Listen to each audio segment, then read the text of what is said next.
जळगावच्या चाळीसगाव शहरामध्ये मिरचीच्या मार्केटला भीषण आग लागलेली आहे। नागद रोड परिसरातील छोट्या मिरची मार्केटला भीषण आग लागली आहे।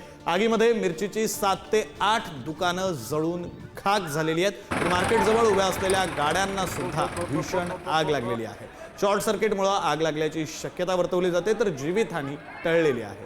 ही दृश्य आपण पाहतोय जळगावच्या चाळीसगाव मधली चाळीसगाव शहरात मिरचीच्या मार्केटला लागलेली ही भीषण आग।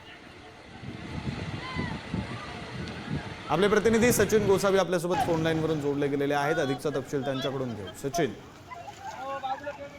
निश्चितच करण आपण जर बघितलं तर चाळीसगाव शहरातील नागद रोड परिसरामध्ये मिरचीचं मार्केट आहे। आता उन्हाळा सुरू असल्यामुळे या ठिकाणी मिरची आणि मसाला घेण्यासाठी नागरिकांची मोठी गर्दी आपल्याला पाहायला मिळते। मात्र या ठिकाणी आपण जर बघितलं तर भीषण आग लागल्याचं घटना समोर आलेली आहे आणि या आगीमध्ये त्या ठिकाणी जे 7 ते 8 मोठे दुकानं होते मिरचीचे, ते मिरचीचे दुकानं जळून खाक झाल्याची माहिती समोर आलेली आहे। या भीषण आगी भर दुपारी आग लागल्यामुळे आगीने रौद्र रूप धारण केले आणि यात संपूर्ण जी दुकानं होती ती दुकानं आणि त्यामधला संपूर्ण माल हा जळून खाक झालेला आहे।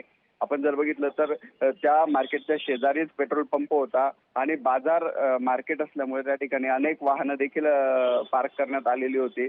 आग लागल्यानंतर त्या ठिकाणी ट्रक असेल किंवा इतर जे वाहनं होते त्यांनी देखील पेट घेतल्याचं आपल्याला पाहायला मिळालं आहे।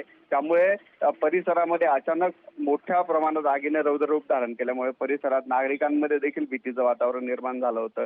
तात्काळ त्या ठिकाणी चाळीसगाव नगरपालिकेच्या अग्निशमन दलाला पाचारण करण्यात आलेलं आहे आणि अग्निशमन दलाकडून आग विझवण्याचे शर्थीचे प्रयत्न सुरू आहे।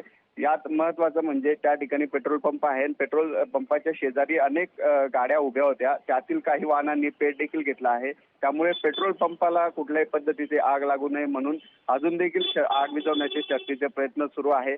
कारण हे जे मार्केट आहे हे भर वस्तीत असलेलं मार्केट आहे, त्यामुळे या ठिकाणी घरांना देखील आग लागण्याची शक्यता आहे। त्यामुळे अनेक जे अग्निशमन दलाचे 3 जे अग्निपंप आहेत त्यांच्या माध्यमातून अजून देखील आग विझवण्याचे प्रयत्न सुरू असल्याचं आपल्याला पाहायला मिळत आहे।